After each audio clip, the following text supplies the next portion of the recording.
Hey everyone, welcome back to my channel, Annette's Journey, starring Annette. That's me. It's your favorite real estate professional, back at it again with another video. So today I'm actually going to be doing a book review. I know it's been a long time since we did one of these, but I'm excited to be back and I'm excited to talk a little bit about this book because it is one of my top 10 favorite books, and I highly recommend that you read this book.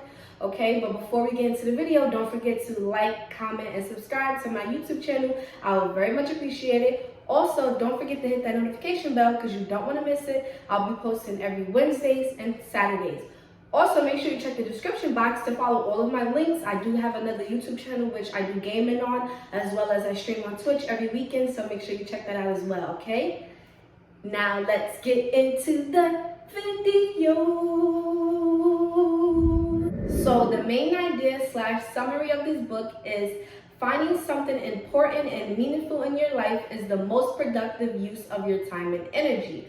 This is true because every life has problems associated with it, but finding something meaningful in your life will help you sustain the effort needed to overcome the particular problems that you may face, So we can basically say that the key to living a good life is not giving a fuck about more things, but rather giving a fuck about things that only align with your personal value, okay? So basically that's just saying that the title of the book is the opposite of what the book is about, So Mark Manson wants you to actually give a F, I don't want to keep saying F, about more things that are important in your life and that align with your personal values and goals in life, right? Rather than just not giving an F about everything in life, okay? So next I'm going to be talking about the backwards law. It's something that he used to reference exactly not to reference, but to explain more about what does he mean by giving an F about only the important things in life that aligns with your personal values and goals and stuff like that, okay? So the backwards law is basically the pursuit of a positive experience is the result of a negative experience, right?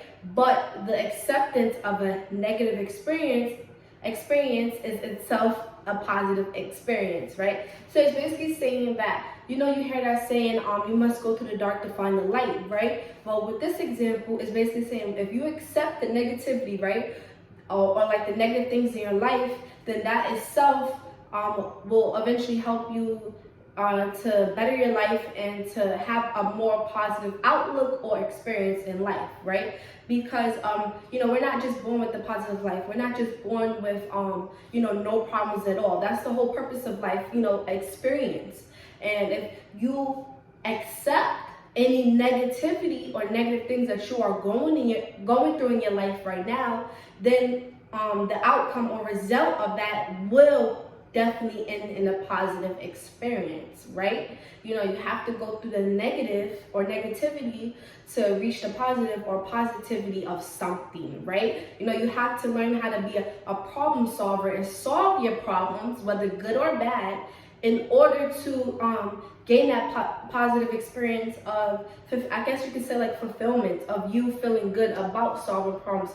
Because I feel like, and what Mark Manson was trying to say is that life has problems, and the more you become better at solving problems, the better you may feel fulfilled or have a positive outlook or mindset or growth mindset or positive experience, okay? Like always, I'm going to be talking about just one portion of the book. If you want to read this book or want to know more about this book, I will leave the link down below to Mark Manson's YouTube channel. He actually has a YouTube channel where he explains this whole entire book, okay? But I'm only going to be focused on one chapter, which is chapter 5, and it is titled You Are Always Choosing. And it's basically about responsibility, okay? So you are always choosing whether you realize it or not. And responsibility does not equal fault. Okay, so I'm just going to read this quote really fast because I can't remember the entire quote.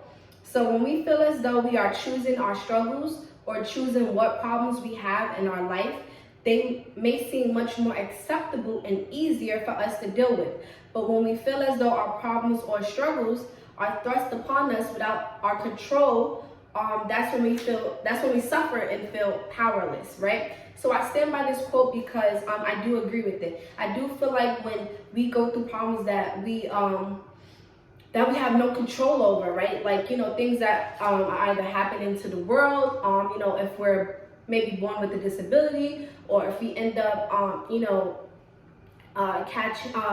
gonna say catching, but maybe someone who has cancer, or any life-threatening condition like that, then we may feel as though that we have no control, and we feel powerless, and we feel like we're suffering, rather than if we're actually choosing what problems that we want to face or go through, then we feel like we have more control over that, right? And honestly, anything in life you never really have control over it, but what you do have control over is how you choose to make a decision about that, right? So basically, going back to responsibility does not equal fault, right? So when we have a responsibility, like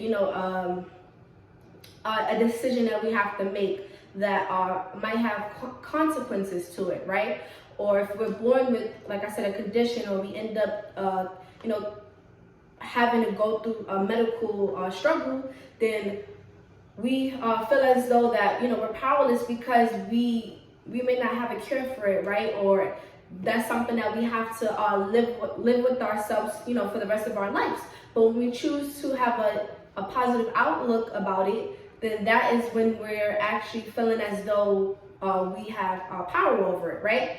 So, example that I'm going to use, which is different from what he used. If you want to know which example he used in that book, then go read it. I recommend. But an example I'm going to use, because of course my page is mainly about real estate, is going to refer back to real estate. That way I can stay in the real estate category, but still better explain it for you guys. And I think for me as well, this helps me understand a little bit more in terms of real estate, right?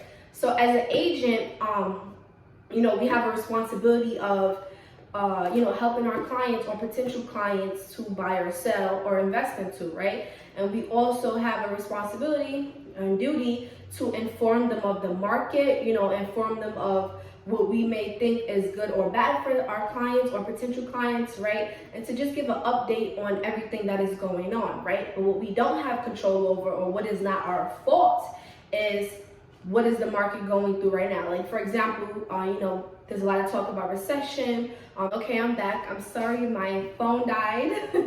But what I was basically saying is that there's been talks of recession. Inventory is still low.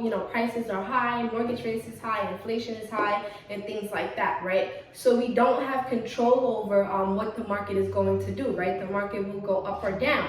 We have absolutely zero control over that. But what we do have, that's not our fault, right? Going back to responsibility does not equal fault, but it is our responsibility to, inform our clients, to update them, to let them understand what may be good or what might not be good, right? And of course, eventually is to still make that transaction. But what we want to do is to build that rapport, to build that relationship enough where our clients will trust us, right? So whether or not we like what the market is doing, we still have a decision to make. We still have to choose, how do we go about, the market changing, right? And how will we go about explaining that to not only the public, but our clients as well, right? In order to, better help them and to still make that deal.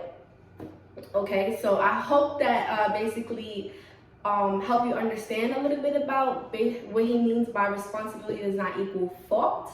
If you like this type of video, like I said, don't forget to like, comment, and subscribe to my YouTube channel. Also, don't forget to hit that notification bell, because you don't want to miss it. Every single Saturday, I will be posting, okay? Also, make sure you hit all of the links down below in my description box. Go follow all of my social media accounts. Go follow my Twitch account and my other YouTube gaming account, okay? And I hope everyone have a great weekend. Happy Saturday. Stay blessed and stay safe. Thank you.